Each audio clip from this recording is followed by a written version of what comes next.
मतदारसंघातील भाजपच्या अंतर्गत राजकारणाला पुन्हा एकदा तोंड फुटले आहे। सोशल मीडियावर व्हायरल झालेल्या खुल्या पत्रातून एका वरिष्ठ नेत्यावर नाव न घेता गंभीर आरोप करण्यात आले आहेत। खोटे बोलणे, दिशाभूल करणारी माहिती पसरवणे, वारंवार वैयक्तिक भूमिका बदलणे, इतरांच्या कामाचे श्रेय घेणे आणि पक्ष कार्यकर्त्यांमध्ये फूट पाडण्याचा प्रयत्न केल्याचे आरोप पत्रात करण्यात आले आहेत। तसेच अमरावती जिल्ह्यात भाजप कमजोर करून महायुतीत स्वतःचा प्रभाव वाढविण्याचा प्रयत्न होत असल्याचा दावाही करण्यात आला आहे।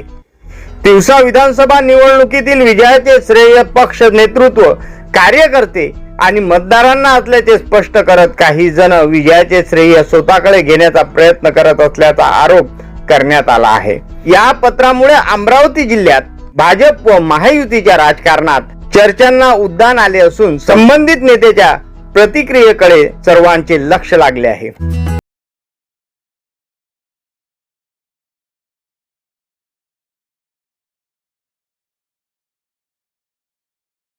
सुरुवात शिवसेनेचा एक साधा शिवसैनिक म्हणून झाली आणि एक साधा शिवसैनिकाला शिवसेनेचे अध्यक्ष पक्षप्रमुखांनी उद्धवजींनी डायरेक्ट जिल्हा प्रमुख केलं। ते जिल्हा प्रमुख केल्यानंतर तो माझा कार्यकाळ आहे, तर तुझ्या नगराध्यक्ष जोडीपासून तर बाकी सर्व 2019ची निवडणूक आपण सर्वांनी पाहिलेलीच आहे।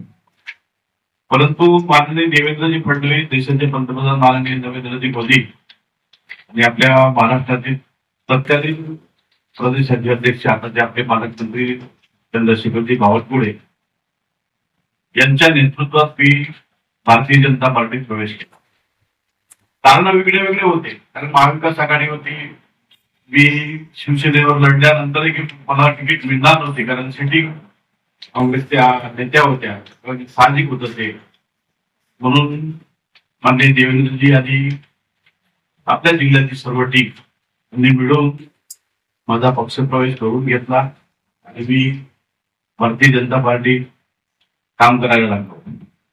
आणि काम करताना पक्षाने जेव्हा निवडणुकीचा एक काळ, लोकसभेचा काळ सुरू झाला, तेव्हा विधानसभेचं प्रमुख म्हणून त्या मतदारसंघ तिवसा मतदारसंघाची जबाबदारी माझ्याकडे देण्यात आली आणि ती जबाबदारी पार पाडत असताना आम्ही अत्यंत सर्व भारतीय जनता पार्टीचे जुने नवे कार्यकर्ते मी कोणताही तिथे वाद न होऊ देता या मतदारसंघात कसे भारतीय जनता पार्टीच्या उमेदवारांना कसे जास्तीत जास्त मतं मिळतील यासाठी संपूर्ण प्रयत्न केला आणि इमानदारीने आम्ही पक्षाचं काम केलं। त्यानंतर विषय आला विधानसभेच्या निवडणुकीचा आणि विधानसभेच्या निवडणुकीच्या वेळी तिकीट मागणे हे पक्षाच्या सर्व जे जे पदाधिकारी काम करतात त्या सर्वांचा अधिकार आहे की आपण तिकीट मागितलं पाहिजे आणि मी तिकीट मागितलं। मग वेगवेगळ्या मतदारसंघातून बाकीच्यांनी तिकीट मागितलं, सुभाष काका श्रीखंड त्यांनी पण मागितलं। रविदास पक्षाच्या जबाबदाऱ्या आहे, पण जबाबदाऱ्या किती प्रमाणात आपण पार पाडाव्या हे त्या माणसाला ठरवायचं। तोच कार्यक्रम होता की मी पहिले मी गेलो माझ्यानंतर बघितला ना तो व्हिडिओ निवडणुकीचा व्हिडिओ होता। त्या भारतीय जनता पार्टीच्या उमेदवार होता आणि प्रवीण पोटे त्या पार्टीचे माझे आमदार, आता सध्या आमदार, त्यावेळेस पण आमदार होता, अध्यक्ष होते शहराचे। आपल्या उमेदवाराबद्दल बोलणार असता निवडणुकीच्या वेळेस तुम्ही एकत्र येणार, निवडणूक झाली आम्ही लोकांमध्ये महानगरपालिकेची निवडणूक झाली त्यापासून आम्ही सगळं सोबत होता। त्याच प्रश्नाला बोललो पार्टीचा उमेदवार म्हणून लोकसभेमध्ये नवनीत राणाला आपण तिकीट दिली होती, आपण म्हणजे आमचे वरिष्ठ नेते। ओके, अमरावती जिल्हा, शहर, ग्रामीण सगळ्यांनी भारतीय जनता पार्टीचा उमेदवार म्हणून तिचं काम केलं। तुम्ही मला सांगितलं की बाबा मी भाषण केलं, बरोबर आहे, माझ्या पार्टीनं मला आदेश दिला की नवनीत राणा भारतीय जनता पार्टीचे कॅन्डिडेट आहे। मग मला एक सांगा, मी काय वाईट बोललो? मी आताही म्हणतो ना की ते जे तिनं केलं नवनीत राणाने, काय वाचलं हनुमान चालीसा, ते आमच्यात नाही वाचलं गेलं। पण तुम्ही त्याचं सातत्य घेऊन प्रत्येक वेळेस भारतीय जनता पार्टीचा कार्यकर्त्याचा, पदाधिकाऱ्याचा जीव घेणार आहे का? तुम्ही आमदाराचा जीव घेणार आहे का? हा आमचा पहिला प्रश्न आहे। दुसरा प्रश्न हा आहे की भारतीय जनता पार्टी देशातली, महाराष्ट्रातली, जगातली सगळ्यात मोठी पार्टी आहे. आमची पार्टी कोणी चालू शकते का? कोणी चालू शकत नाही. आमची पार्टी आमचाच नेता चालू शकतोय. नरेंद्रभाई मोदी असो, देवेंद्रजी फडणवीस साहेब असो, आमचे पालकमंत्री बावनकुळे साहेब असो, आमचा प्रदेश अध्यक्ष असेल, ही लोक आमची पार्टी चालवतात. हे लक्षात घ्या. कोणी कुठून यायचं आणि आपल्या टाळूला जीभ लावायची आणि सांगायचं मैंने तेरी तिकीट काढली, मैं तेरे को तिकीट देऊंगा, मैं इसको तिकीट, असं नाही चालत. आमची तिकीट कापायची हिंमत असेल तर आमचे वरचे नेते कापतात. आमचे नेते आम्हाला तिकीट देतात. आम्हाला दुसऱ्या कुठल्याही माणसाची कुबडीची गरज नाही. आम्ही कुबड्या घेऊन या ठिकाणी आलेलो नाही. सक्षम आहोत आम्ही या ठिकाणी. तुम्ही म्हणता का एका ठिकाणी कसे का आता आले? भारतीय जनता पार्टीचा प्रत्येक कार्यकर्ता पदाधिकारी हा तेव्हाही एकत्र होता, आताही सुद्धा एकत्रच आहे. जर तुम्हाला एक सांगतो, बाहेरून जर कोणतं संकट होत असेल तर 100% आम्ही एका ठिकाणी करू. आम्ही दुसऱ्या माणसाचं कोणतंही काही ऐकणार नाही. आता काल तुम्ही पाहिलं की आज रविराज देशमुख जो आहे तो आमचा विरोधात काय नाहीये. त्याला पार्टीतून त्याला का काढलं असेल, कसं काढलं असेल, हा पार्टीचा प्रश्न आहे, हा प्रदेश अध्यक्षांचा प्रश्न आहे, तो आमचा प्रश्न नाही आहे. त्यांना डीबीडीसी मध्ये अध्यक्ष म्हणून दिलं, डीबीडीसी मध्ये त्यांनी नाव घेतलं, त्याच्यामुळे काढलं असेल. दुसरा प्रश्न तुम्ही हा मांडला की शहराचा काढला परत वापस त्याला हे दिला, स्टे दिला. हा सुद्धा प्रश्न या ठिकाणी होता.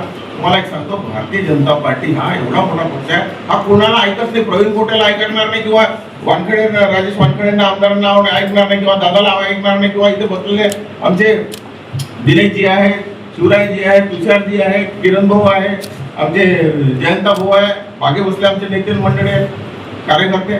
असं कोणाच्या मनाला ऐकत नाही. पार्टी एक पार्टी हा भारतीय जनता पार्टीचा एक न्याय आहे.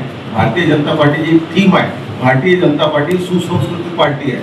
ही कशी कोणाच्या बोलण्यावर चालत नाही. पण तुम्ही म्हणत सांगतो बा, आता तुम्ही म्हटलं की सगळं त्याच्या बोलण्यावर चालते, बिलकुल चालत नाही. तुम्हाला एक सांगतो, काही ठिकाणी आमचा घटक पक्ष, तुम्हाला एक सांगतो की भारतीय जनता पार्टी हा एक तर सगळ्यात मोठा पक्ष आहे आणि याच्यामध्ये आमचं पार्लमेंटरी बोर्ड असतं. त्याच्यामध्ये महाराष्ट्राचे मुख्यमंत्री असेल, प्रदेश अध्यक्ष असेल, इतर मान्यवर जे आमचे नेते आहेत ते असतात आणि ते ठरवतात तिकीट कोणाला द्यायची, कोणाला कापायची.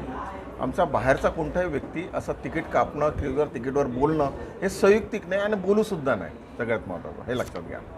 येणाऱ्या काळामध्ये आपल्याला तुम्हाला सांगतो की पार्टी ठरवेल ना काय करायचं. आता प्रवीण पोटेल तिकीट द्यायची आहे, राजू भोले द्यायची आहे, दादाला तिकीट द्यायची आहे, पार्टी ठरवेल. बाहेरचा व्यक्ती कोणी ठरू शकत नाही. आणि याच्या आधीसुद्धा कोणी जर दावा करत असेल तर मी याला तिकीट दिली, मी त्याची तिकीट कापले, हाही दावा कुठं आहे. याच्यामध्ये बिलकुल भरोसा ठेवण्यासारखं नाही आहे. हा भ्रम तयार केला जातो. हा भ्रम तयार करून आमच्या भोल्या बाबड्या जे आमचे कार्यकर्ते असतात त्यांना तो संभ्रमित केला जातो आणि त्यांच्यावरती कुठेतरी एक दबाव प्रेशर करून तो संभ्रम तयार करण्याचा प्रयत्न असतो. दुसरं काही नाही आहे. कारण भारतीय जनता पार्टी मुळात मोठी पार्टी आहे. ती काही कोणाच्या आंधळीनं पाणी देऊन पार्टी चालत नाही आमची. आणि आता इतिहास आहे ना, इतिहास आहे. तुम्हाला सांगतो की भारतीय जनता पार्टी घरच्या शिदोऱ्या आणून ही पार्टी मोठी केलेली पार्टी आहे. त्यामुळं तुम्हाला सांगतो की ही पार्टी कोणाच्या बोलण्यानं चालत नाही. याच्यामध्ये आमचे नेते, वरिष्ठ नेते आहेत, पार्लमेंटरी बोर्ड आहे, त्यानुसार सगळ्या गोष्टी चालतात. आणि जर कोणी तुम्हाला सांगतो की भारतीय जनता पार्टीच्या याच्यावर जर कोणी बोट ठेवत असेल तर अमरावती शहरातला एकूण एक कार्यकर्ता, पदाधिकारी, आमदार, खासदार सगळे एका ठिकाणी येऊन एकाच मंचावर येऊन त्याचं उत्तर देऊ शकतो आम्ही. तुम्ही पक्षश्रेष्ठ